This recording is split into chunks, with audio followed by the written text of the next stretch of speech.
بيتقال دايما ان اي حد بيمثل مع السقا في اي عمل بيعلي عليه وبياخد منه الكاميرا من غير امثله. يعني انت اكيد فهمت قصدي، موضوع بيتردد كتير. يعني يمكن انت تبقى من المقتنعين بكده، دي حاجه ترجع لك، لكن في ناس تانية وكتير قوي بالمناسبه مش شايفين كده، في اختلاف يعني على كذا حاجه. فاحنا النهارده هنعمل ايه؟ هنركز على المره اللي عليها اجماع من الكل ان ده حصل، لان في المرات التانية كلها في اختلاف، في اراء، في كلام بيتقال. لكن في حاله المصلحه سالم المسلمي بيحسم اي جدل. الشخصيه اللي شالت الفيلم بالكامل وعرفت تتعلم مع الناس وتسيب بصمه في ذاكرتهم. سيبك من مشاكل الفيلم واللي هي كتيره جدا بالمناسبه، وركز بس مع سالم، هو اللي هيسحلك معاه اصلا تلقائي، انت مش هتحتاج تروح له، هتلفت نظرك ومن اول مشهد الشخصيه الغريبه دي واللي ما تفهمهاش. طب يا عم انت مجنون ولا عاقل ولا بتستعبط؟ انت فيك الخير ولا فيك الشر؟ غير مفهوم بالمره، مختل، موسوس، مشكوك في ميوله.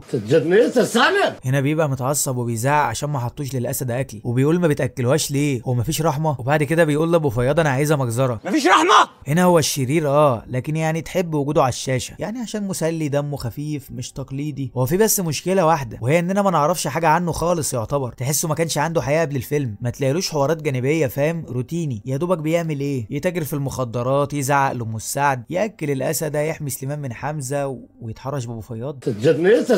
وهنا بقى المشكله، مش قصدي دي مشكله برضه، بس انا مش قصدي. المشكله ان كان في حاجات المفروض نعرفها بس ده ما حصلش، زي الجانب العاطفي من سالم. ما تفهمش طب هو بيحب شاديه ولا عايزها وخلاص، ولا ايه اللي حصل بينهم اصلا قبل ما تعرف سليمان؟ ولا هو بيقول ولا هي بتقول ولا هما بيقولوا، واحنا متسابين كده مش عارفين اي حاجه. انت نمتي مع سليمان؟ عيب كده يا بيه، احنا بنات ناس ما نعمل كده.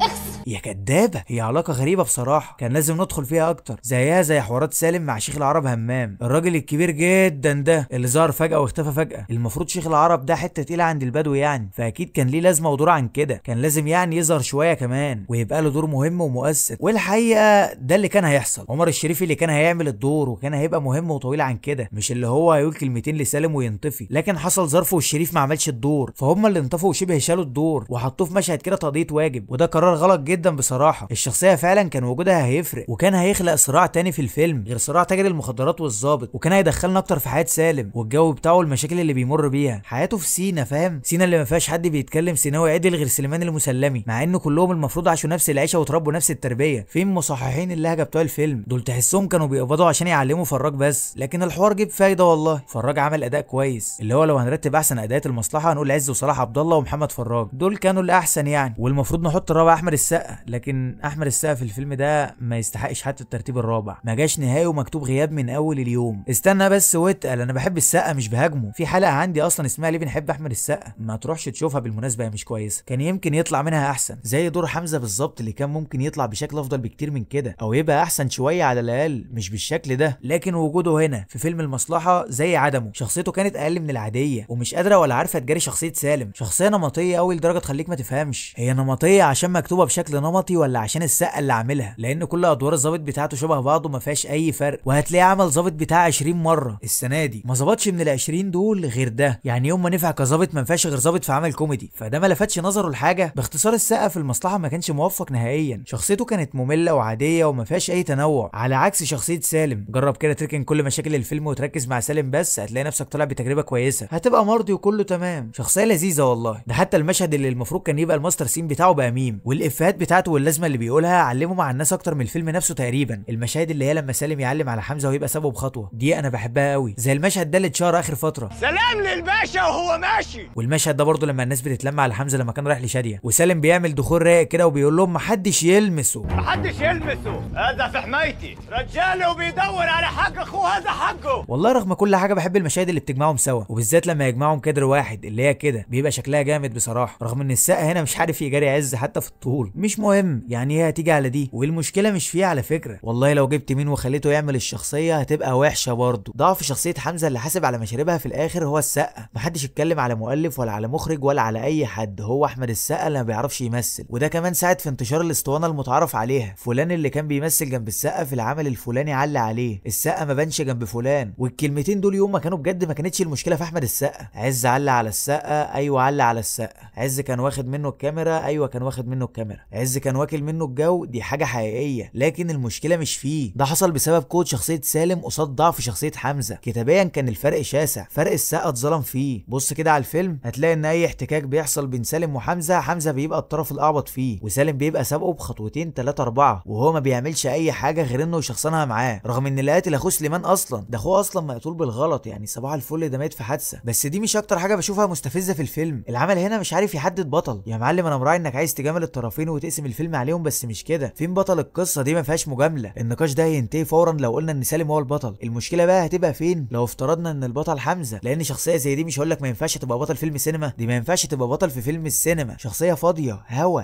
اي كلام، ما فيهاش حاجه اصلا تتعمل عشان السقا يعملها غلط ونقول عليه ما بيعرفش يمثل. الحكايه مش تمثيل حلو وتمثيل وحش دلوقتي، دي مشكله في كتابه الشخصيه مش في الممثل. لو كانت الادوار اتبدلت والسقا عمل دور سالم، كان زماننا بنقول دلوقتي احمد عز بوظ الفيلم زي ما بيتقال للاسف على السقا. وخد التقيله بقى، احمد السقا ما كانش هيغلب وكان هيعمل الشخصيه كويس. ايه يعني شخصيه تاجر مخدرات عرباوي تيتو مثلا، منصور الحفني، على عكس عز اللي يوم ما اتشبحن قوي عمل دور مدمن، ومدمن كيوت يعني. السقا في نفس السنه كان بيتولع فيه. اختصار كل ده، شخصيه سالم على الورق افضل شخصيه في الفيلم، ولو كان اي حد من الاتنين عملها كان هيعملها كويس وياكل الجو من التاني اللي هيبقى بيمثل الشخصيه الاضعف والاقل. شيل كده السقا من دور حمزه وحط اي حد، مش هتحس باي اختلاف. الدور لا ناقص منه حاجه ولا تضاف له. وبس كده، ما اعتقدش ان عندي حاجه تانية عايز اقولها. ما تنساش تعمل لايك وسبسكرايب وتشوف القديم واستنى جديد وكده يعني.